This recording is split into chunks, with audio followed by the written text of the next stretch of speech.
We're going on a 10-hour road trip to collect my dream daily. I've been using a diesel X5 for 6 months now, and I recently bought a Nissan 350Z to replace it. But when the offer came up to buy this car, very cheap, I just could not turn it down. So after 5 hours on the road, finally collected the car. I had a very quick look at it. I was sold immediately, and there it is. Woo! My Range Rover Westminster. That just sounds cool. So it's like one of the last of this model of Range Rover. Always wanted a Range Rover like that. That's the new Daily. Very nice spec. Literally the spec I would have chosen if I were to spec one new or actually buy a good one.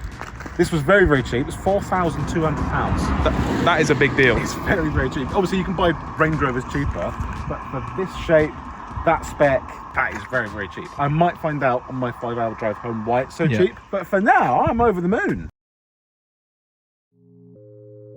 You're 2 weeks into the Range Rover ownership. How many miles? 140,000. I've done 2,000 miles. 2,000 miles in 2 weeks. 2,000 miles in 2 weeks. Right, that explains why you needed this kind of car, really. I was expecting way more issues with this car. I haven't noticed you've already put your plate on. I've put my plate on. If I put my plate on it, I'm like, he's staying for at least a week. I'm jealous. This is really nice. I wouldn't be too jealous. Okay, have we got issues? So, as we mentioned on our podcast, actually, not long after buying it, the day after I bought it, I got an air suspension fault. I got a yellow warning on the dash that said air suspension fault. That's quite rare on a Range Rover, right? I googled it and no one's ever had it. done it. No one's ever had No. it.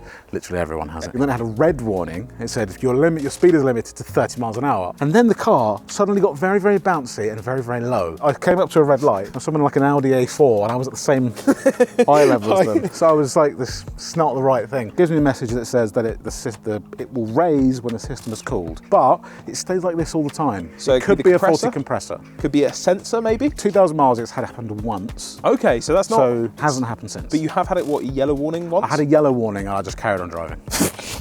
And the Range Rover went, all right, you've outsmarted me this time. Because I get it, I turn it off, and then I turn it back on, and then it slowly raises as I drive away. What yellow warning? What fault? What are you talking about, mate? I'm on the floor.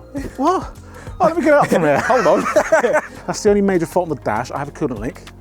Uh-oh. Yeah. You can see it under the car, you can see it under the car. It's okay, dripping. so if you have a coolant leak, you can see it, it's dripping, that's a good sign. Taylor reckons it might have been like the expansion bottle or something. I've done 2,000 miles, I've probably put 2 litres in, which I don't think is too bad. Yeah, but it's often. It's too often for what you want to do. What I'm waiting for is it's coolant needle, red, stop, pull over, call an ambulance. Mr. AA, please help. Yeah, bought it from Penrith. We drove it 3 and a bit hours back to mine. No problems. Had a small air suspension problem the next day, but since then, just been raw dogging daily. And I don't care if you don't like Range Rovers.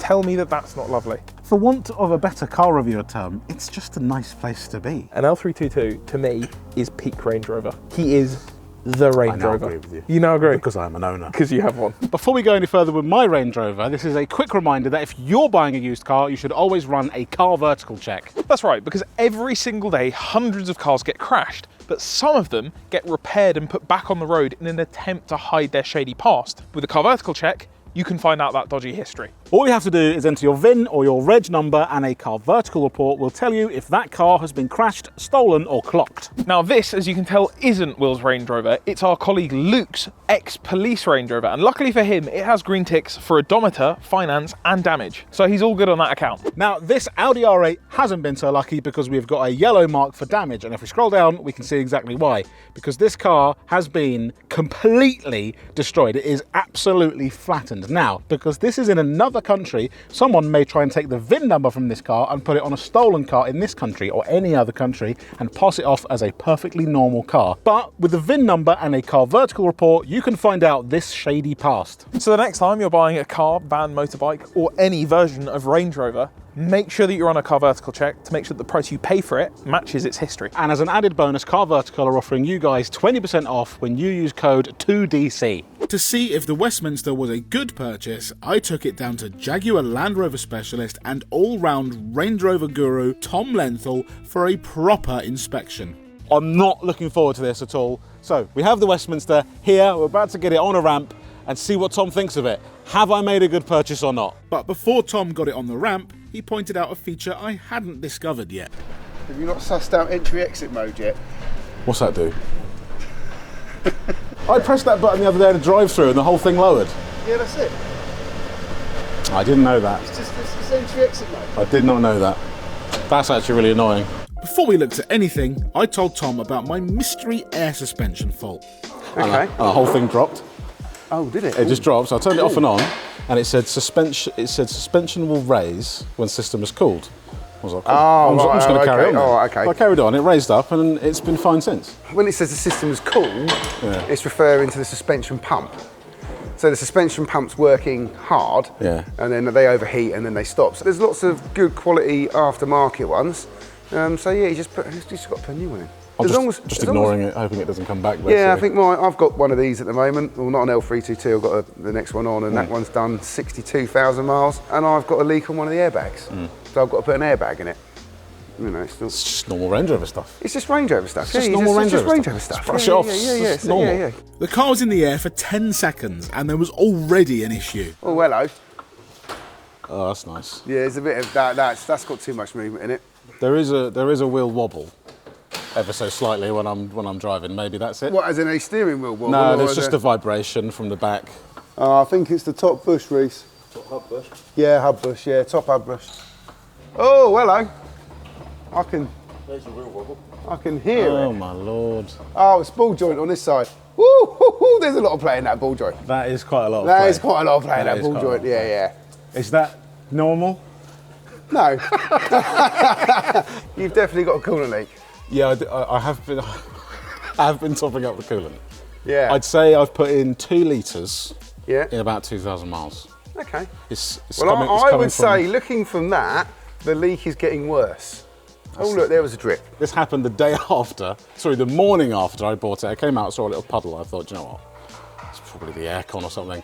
And I touched it, and it's pink. No, it's definitely not. That's definitely not aircon. Is there anywhere in particular they commonly leak from, or? Yeah, well, the first thing I need to know, because I haven't even looked yet, what engine have we got in this? 4.4. It is the 4.4. Yeah, TDI, which is yeah. the right one to have. I do remember now, because Paul, you tell me. Worst case scenario, which you really don't want it to be, is the EGR cooler, which is in the middle of the V. That's a pain. Yeah. But they tend to leak oil more than water, to be perfectly honest. They tend to, but you have got oil there as well. Just I thought you were going to say, so don't worry about that. No, but you have got oil as you well. have got oil as well. This did have, is it something to do with an oil filter housing? Oh, right, okay, It had a seal, something replaced on that. There's a piece of paperwork. I mean, look, the amount of oil that's there, I'm not going to get too overexcited about it, to be perfectly honest. Then neither am I. Yeah, I wouldn't. Look, you're not getting drips on the floor. There's nothing there that's majorly run out. No. The coolant, however, we do need to do something about that. I mean, that's a proper drip. So you've got 3 jobs in the short term so far. There's a track rod end, bush over there, and we need to work out what this coolant leak is. This is making me slightly nervous to the fact that you've got coolant here, and then it's either blowing back or it's coming down. I actually think it's blowing back rather than coming down the back of the block. Yeah, we'll go with that.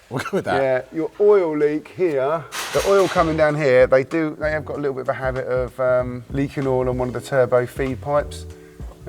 Which I think potentially could be the oil leak down over here and then maybe the one up there, but I'd need to clean it off and see where it's coming from, but it's not pouring out. I'd focus on the coolant. The coolant leak, yeah.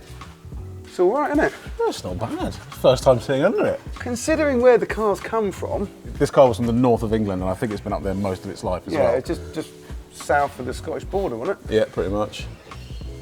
I mean, it's not rotten, is it? Oh, that's all right. I mean, it's only 12 years old, but it is also a Range Rover, so wasn't really sure what to expect. We've got no holes in the seals. No, it's all right. I think you've done all right, Will. Yeah? I really do. Oh, I'll take that. Happy with the underneath, it was time to find that coolant leak. But not before Tom found another typical Range Rover problem. Corrosion there, Will. Yeah, there's also some on the other side. Is there some on the other side? There's also some on the boot lid. It's really common for them to go around here, and normally when you open up here, they corrode really badly down there. So you've got the start of it, haven't you? Yeah, but if you close that door, it's gone. It's amazing. You don't have to think about it ever again. Oh, the bonnet struts are also shagged. What, as in the bonnet won't stay up? Yeah, it just doesn't stay up. I'll hold. It's staying up. It will for now. Literally on your head bit. There's definitely a bit of fluid down there on that cam cover there, but that looks more like... It's going to be hot. We'll get a finger in there. It's oily. Oh, it's on my nose now. Right, okay, so look, right, hold on to this bonnet because you made me nervous now. I'm on it. It's not looking, I can't see anything visually. Nothing's jumping out at me right at the front here. I hope it's not the radiator, that wouldn't be good. I think we need to stick a pressure tester on this to see where it's coming from. Nothing jumping out at me at the top, which is a shame, because it means whatever it is leaking is going to be difficult to get to.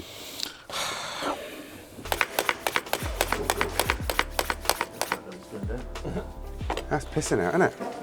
Can you see it down there, Reese? So basically what they're doing is they're pressurising the system so that if there is a leak, which there is, it's going to show up now basically because it's going to force it out like it will do if we were driving. So basically it's now under pressure and it's just pissing out. With the system now pressurised, we got the car back in the air, removed the under tray, and finally found the source of my leak. Oh, look at that. Oh my lord. Okay, there's your leak. Oh. Can you see it, Will? Is it that pipe up there, is it? Oh, I think it might be that pipe up there, yeah. So I reckon if what we're going to do is we're going to let the pressure rack out. Yeah. We're going to stick it up in the air. We're going to move the clip because it looks like there's enough room there. We're going to stick a Jubilee clip on it and see what happens. That could be a fix, potentially. Oh, I'd like a cheap fix. I'll take that. I'd much prefer a fix where the radiator doesn't have to be removed. That's that. I'm not hopeful because it's a Range Rover. I'm due a bit of pain on this car. Nah, it'll be alright. It'll be fine. But the clip was actually so rusted that it fell apart as soon as Tom touched it. Oh, there we go. One bit of clip. That's not meant to look like that. That should be a whole clip. You can see that's just rusted there and just collapsed basically. So there'll be no tension in that clip at all. So hopefully this might be a free fix. It might not, but it's looking likely. Look at that. There you go. Look, we'll take a £1 Jubilee clip. There you go. Lovely. That's a quid, you know, Will. Huh? Oh, it's a £1. Oh, we're going to give you half a rusty clip. I'll weigh that in, yeah.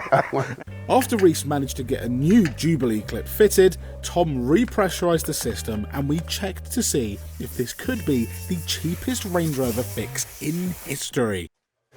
Okay. That appears It's dry, isn't it? to not be leaking. I can't believe that.